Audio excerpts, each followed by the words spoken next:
Els Bahais som els creients de Baha'u'llah i els seguidors del seu missatge com a manifestació de Déu, però sobretot som una comunitat que pensa sempre en el creixement i en el desenvolupament de la societat en un progrés continu. La nostra comunitat és molt diversa i arreu de tot el món les comunitats Bahais són molt internacionals. A la nostra comunitat tenim persones de Sud-amèrica, de Nord-amèrica, de tota Europa i inclús d'Àfrica. Jo mateixa sóc un exemple, sóc nascuda a Mallorca i les meves arrels són del Marroc. El missatge central de Baha'u'llah és la unitat. I podria explicar que el concepte d'unitat ve primer amb la unitat d'un mateix Déu. Perquè moltes vegades pensem, no, aquest creu en un Déu i aquest creu en un altre, però no, en realitat és el mateix. Creiem en la unitat també de tota la humanitat i de que existeix només un sol gènere, que és el gènere humà.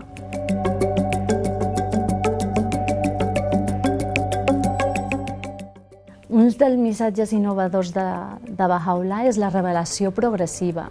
I Baha'u'llah diu que a cada època ve un missatger de Déu a la humanitat. I per això ha vingut Moisès, ha vingut Jesús, ha vingut Muhammad, més conegut a Europa com Mahoma, i ha vingut el Babi Baha'u'llah. I la revelació progressiva significa que cada vegada, de cada època en època, ve un missatger a portar un missatge nou a la societat.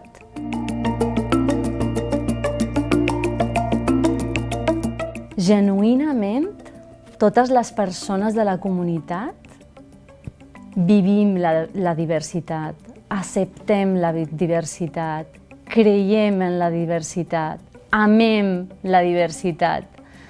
Ens agrada molt conèixer les coses que són distintes a nosaltres.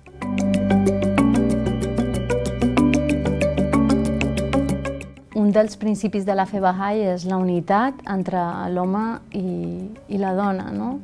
Crec que és la primera religió que parla tan directament d'això i el compara amb un ocell. Diu que un ocell, si només tingués una ala, no podria volar. Llavors diu que una ala és l'home i l'altra és la dona. I per poder aconseguir l'equilibri al món, s'ha d'alcançar aquesta igualtat.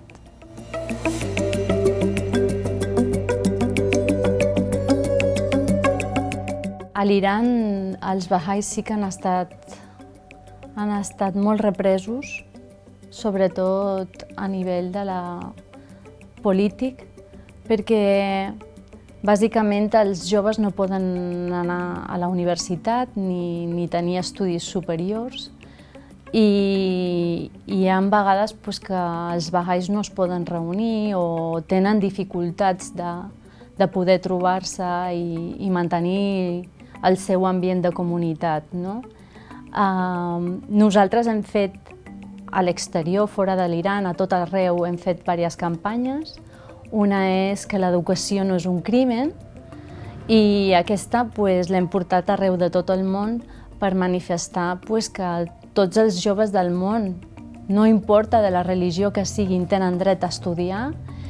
I després els adults han estat encarcelats i encara segueixen a prisió, específicament els 7 Diaran, que són els 7 membres o líders religiosos que havia a l'Iran i que han estat durament represos.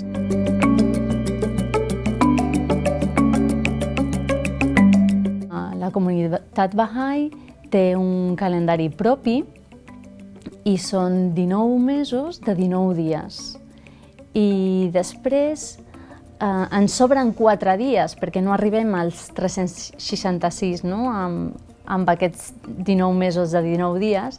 Llavors aquells dies són els dies intercalars, que són dies de preparació per començar l'època del dijuni. La part més bonica del calendari és que cada mes té un nom que representa una qualitat divina, no? Com la bellesa, la perfecció, la llum, la justícia, i tots aquests noms són atributs de Déu.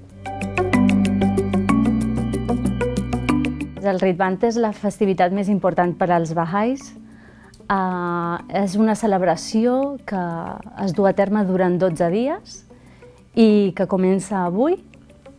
I explícitament en aquesta festivitat celebrem que Baha'u'llah, que és la manifestació en la que els bahais creiem, es va declarar com a missatger i promès per en aquesta època, davant dels seus familiars, amics, seguidors i que l'anaven a visitar en aquest jardí, que precisament porta aquest nom de Ritvan. Ritvan ve de l'àrab i significa paradís. I aquesta paraula representa l'emoció o com es sentien aquelles persones que anaven a visitar a Baha'u'llah en aquest jardí.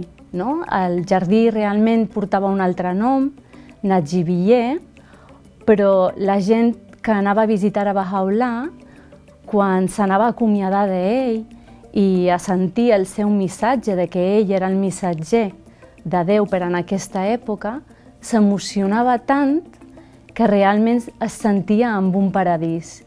I llavors la gent va donar un altre nom a aquest jardí i el va anomenar com a Jardí de Ritvan.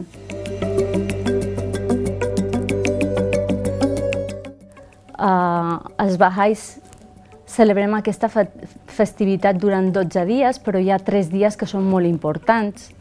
El primer és avui, és el primer dia, i normalment el primer dia el celebrem al centre Bahai, perquè és aquest dia on fem l'elecció de l'assemblea espiritual local i és més còmode per a tota la comunitat fer l'elecció a dintre del centre Bahai. Després hi ha 2 festivitats dintre d'aquests 12 dies que són molt importants, que és el 9è dia i l'últim dia. El 9è dia és el dia que Baha'u'llah es va declarar en públic als seus amics i familiars al jardí.